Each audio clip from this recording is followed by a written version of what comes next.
गोर लगे मुखिया जी।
मोकामा के इंग्लिश गांव में बैठे हुए हैं।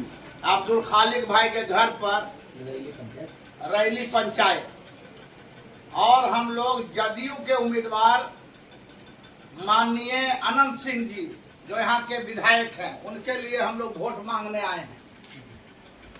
दो तीन बात खास के मुसलमान भाइयों को हम बताना चाहते हैं और हिंदू समाज के भी लोगों को। सांसद शहाबुद्दीन साहब जो दिलो जान से आरजेडी को मानते चाहते थे, प्यार करते थे आरजेडी से, लालू यादव से, जब वो 12 साल पर जेल से निकले, उन्होंने क्या कहा? उनके मुंह से निकल गया गलती से कि लालू यादव मास के लीडर हैं और नीतीश जी परिस्थिति के मुख्यमंत्री हैं। जी। लेकिन सरकार किसकी थी उस समय? आरजेडी जदयू गठबंधन। जी हाँ। तो नीतीश जी आक्रोशित थोड़ा हो गए शहाबुद्दीन साहब से, अब वाजिब था आक्रोशित होना। ऐसा बयान उन्होंने मिस्टेक से दे दिया था एमपी साहब ने। जब उनका बेल तोड़वाने के लिए सुप्रीम कोर्ट में हलफनामा दायर हो रहा था, तो क्या तेजस्वी यादव नहीं बोल सकते थे माननीय नीतीश जी को कि गलती हो गया? शहाबुद्दीन साहब आवेश में बोल गए गलती हो गया, माफ कीजिए, हटाइए सब। एक शब्द बोला नहीं बोला। माननीय शहाबुद्दीन साहब का बेल कैंसिल हुआ सुप्रीम कोर्ट से, फिर वो जेल गए, और उसके बाद जब बिहार सरकार उनको तिहाड़ जेल ट्रांसफर कर रही थी दिल्ली, तो क्या तेजस्वी यादव ने एक शब्द बोला नीतीश जी से कि मत तिहाड़ भेजिए, गलती हो गया माफ कीजिए? नहीं बोला। और शहाबुद्दीन साहब तिहाड़ चले गए, और जब वो बीमार पड़े कोरोना काल में और उनको हॉस्पिटल लाया गया, एक दिन भी तेजस्वी यादव देखने गया? आरजेडी का मजबूत पिलर थे शहाबुद्दीन, फाउंडर मेंबर। 5 जुलाई 1997 को आरजेडी बनी थी दिल्ली में, और हम भी फाउंडर मेंबर हैं आरजेडी के। तो क्या जो है वहां एक दिन देखने गया हॉस्पिटल तेजस्वी यादव? नहीं। जब उनको जहर दे करके एक मुसलमान लीडर, हिंदुस्तान का मजबूत लीडर, साजिश करके उनको मारा गया, क्या पोरसा में गया तेजस्वी यादव? नहीं गया। जब उनकी पत्नी और उनका बच्चा ओसामा, हमारा भतीजा, बिलख रहा था सिवान लाने के लिए डेड बॉडी को, जनाजा को, क्या कोई मदद किया तेजस्वी ने जनाजा लाने के लिए सिवान? नहीं। और जब दिल्ली में उनको दफनाया गया माननीय सांसद शहाबुद्दीन साहब को, क्या एक मुट्ठी मट्टी देने गया? नहीं गया। कैसा प्रेम है, कैसा माई समीकरण है, कैसा गठबंधन है? मुसलमान जवाब दे बिहार का, ये कैसा लीडर है? उसके बाद हम दूसरा सवाल करते हैं अपने मुसलमान भाइयों से, पूरे बिहार के मुसलमान भाइयों से सवाल है मेरा। 2004 में आज इंडिया गठबंधन की जो भी बात करता है मुसलमान भाई हमारा 1%, 2%, 4%, उनसे मेरा सवाल है कि माननीय मनमोहन सिंह जी की सरकार थी भारत में सरकार थी और उस समय सर्वे कराया गया हिंदुस्तान के मुसलमानों का शैक्षणिक, आर्थिक और सामाजिक के मुसलमान की हालत क्या है और जांच किसने किया? ऑनरेबल सुप्रीम कोर्ट का जज सच्चर साहब, रंगनाथन मिश्र साहब, जिसका कमेटी का नाम था रंगनाथन मिश्र कमेटी, सच्चर कमेटी। दोनों का जो जांच रिपोर्ट आया, क्या आया कि हिंदुस्तान में रहने वाला मुसलमान आज के दिन में हरिजनों से भी बदतर जिंदगी जी रहा है। बिल्कुल सही बोला। ये 2004 में रिपोर्ट आया, सच्चर कमेटी और रंगनाथन मिश्र कमेटी। मैं पूछना चाहता हूं मुसलमान से हिंदुस्तान के जिस समय ये रिपोर्ट आया, मनमोहन सिंह जी की सरकार थी और 2 टर्म रही, 10 साल, 2 टर्म 14 तक। अब आप बताइए तो कि वो 10 साल की अवधि में कांग्रेस पार्टी ने, और सेकंड लार्जेस्ट पार्टी थी आरजेडी सेकंड लार्जेस्ट पार्टी थी। माननीय लालू प्रसाद यादव जी रेल मंत्री थे और जो एसएम फातमी हमारे एमपी थे दरभंगा के, वो एजुकेशन मिनिस्टर थे, एचआर मिनिस्टर थे। तो ये लोग क्या कर रहे थे? खाली ताजा ताजा फल खा रहे थे दिल्ली में, अब फूल सूंघ रहे थे, गुलदस्ता सूंघ रहे थे, है ना जी? क्या काम किया? क्या जो आया रिपोर्ट सच्चर कमेटी का और जो आया रंगनाथन मिश्र कमेटी का, तो 10 साल सरकार रही, मुसलमानों के हित के लिए क्या काम किया? कुछ नहीं किया।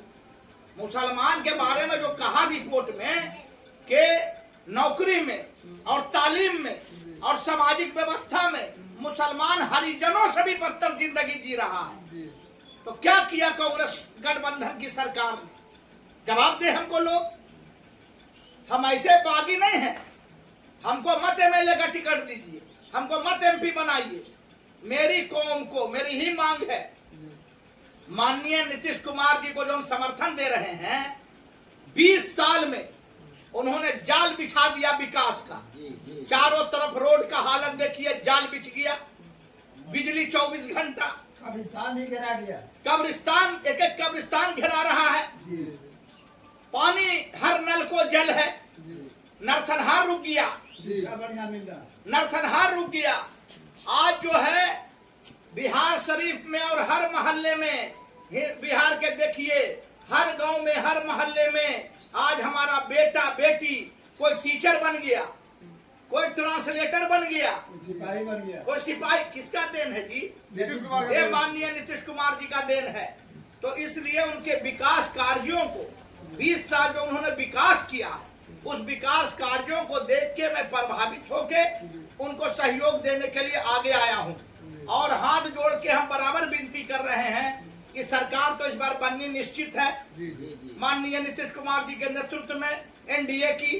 तो हम यही मांग करेंगे आप लोग के माध्यम से कि सरकार बने तो मुसलमान को गले लगाइए और छाती से लगाइए। 18% हमारा वोट है, मुसलमान को भी 10% आरक्षण कम से कम दीजिए।